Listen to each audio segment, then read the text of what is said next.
Hi guys, ready to start chapter 10? Can you believe we're here already? Chapter 10, lesson 1, hands-on, place value through tenths and hundredths. Can I tell you something? I'm going to tell you a secret it's a personal secret about me. I love tenths and hundredths. I love decimals. I did not love decimals when I was a kid because I felt that I was very bad at math. I really didn't understand it. But then, I grew up and became a teacher, and I love math. And that I love, I love decimals. I really do. Decimals are very easy because they're always change. Okay, let's move on. You didn't hear that from me. Oh, whoops, sorry. How are fractions and decimals related? Oh my God, I could talk for an hour about that. I will not, but I could. I could talk for an hour about how fractions and decimals are related. They're both parts of a whole. Okay. Amelia has 2 stamp collections. One has 215 stamps in it. The other has 6,010 stamps. She wants to divide them equally among her 5 friends. How many stamps will each friend receive? So I'll give you a minute. That's a double one.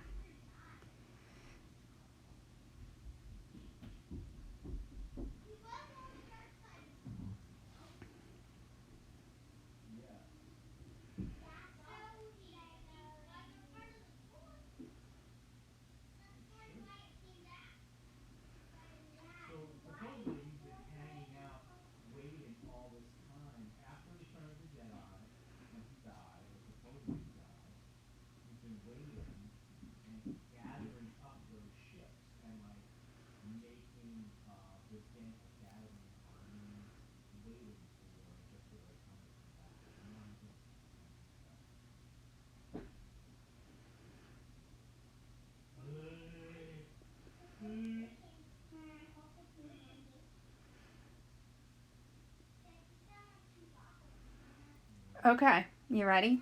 Let's do it. Let's hope that I can write. Okay, Amelia has 2 stamp collections. One has 3,215. The other has 6,010 stamps. She wants to divide them equally amongst her 5 friends.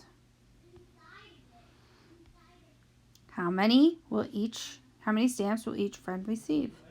Would you like a nice gift of stamps? Do you think you would want that? I don't know about me. I'm not a stamp collector, but maybe, her friends are. All right. We know that it has to be 1. Gotta subtract. I hope I have enough room. I probably don't.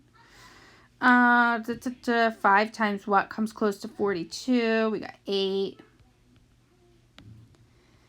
Okay. Gotta subtract 2. Bring down my 2. It's 4. 4 times 5 is 20. And I'm going to subtract. I'm going to get 25. Put my 5. So each friend will receive, wow, that's a lot to count out, 1,845.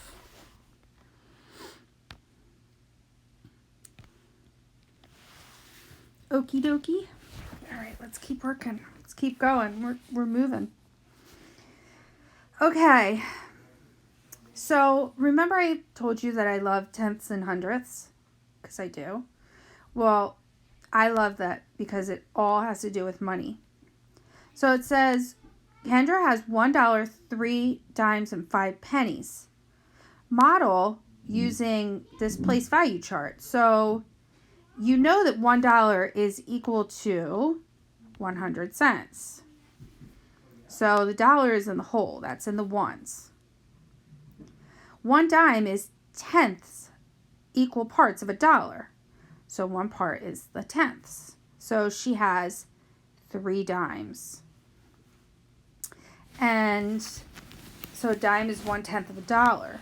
Kendra has 3 dimes. Write 3 in the tenths place. Now, okay, I just want to make sure I'm on the right thing. So she has $1, 3/10. Now let's go to the next page. All right, so we did everything they told us. I'm like, where are we putting the 5? Okay, so a penny is 1/100th because you know that it takes 100 pennies to make a dollar, but it only takes 10 dimes.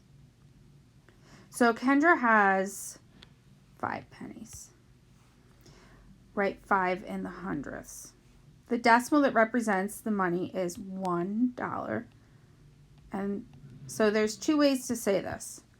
1 and 35 hundredths. Now you name it by the last place when you do that. Or you could say $1.35, which is what most people would say.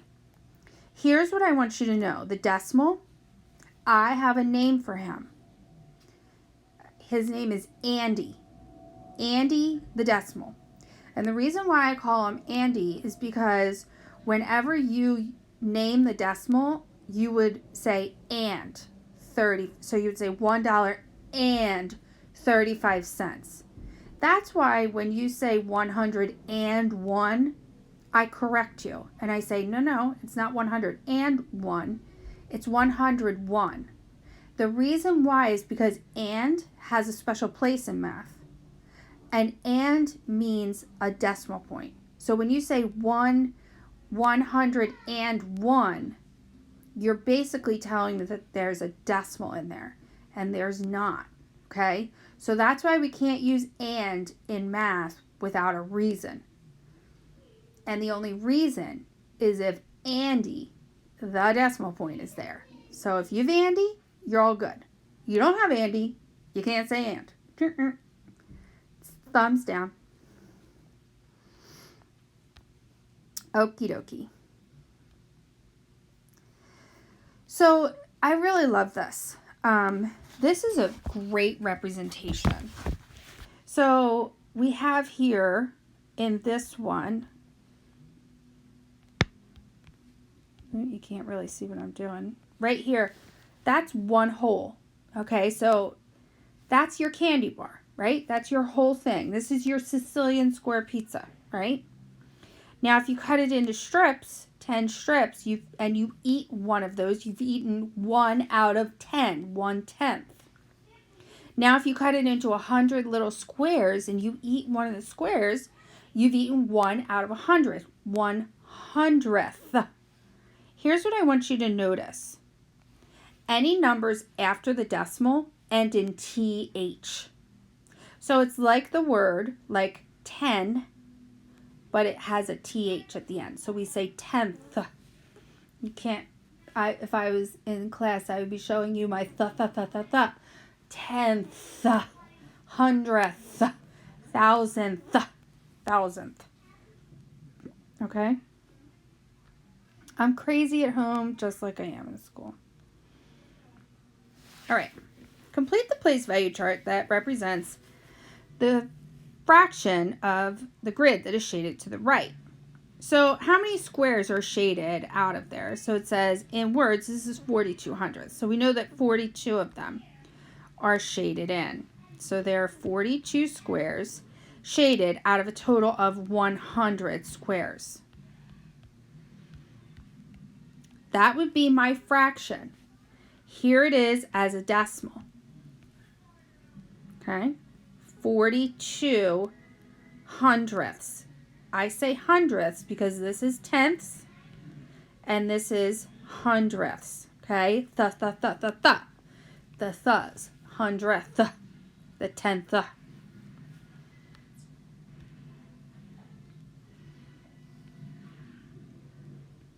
So, I did the same. This is the same thing, but I'm going to go over it again.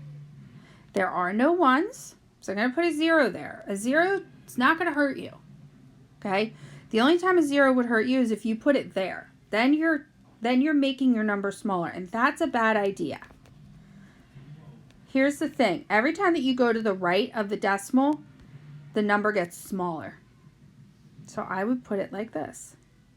So my decimal is 0.42. Okay.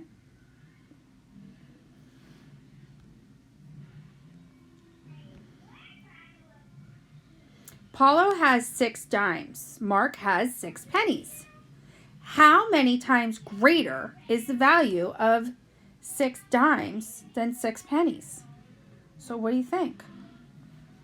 So this guy's got 6 dimes, which is, 60 cents.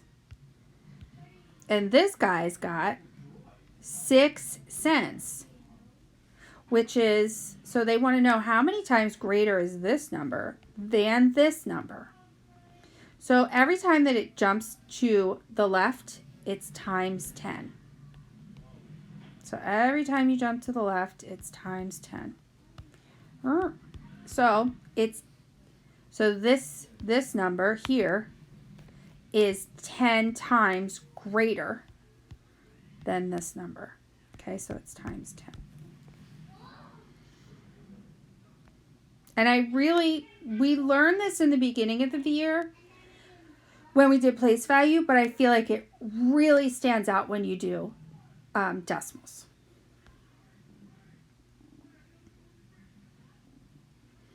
Okay, so here's your practice. Man, that went fast. So you guys will go ahead and do your practice, and I will see you on Zoom. Okay? All right. Miss you. Miss you. Bye.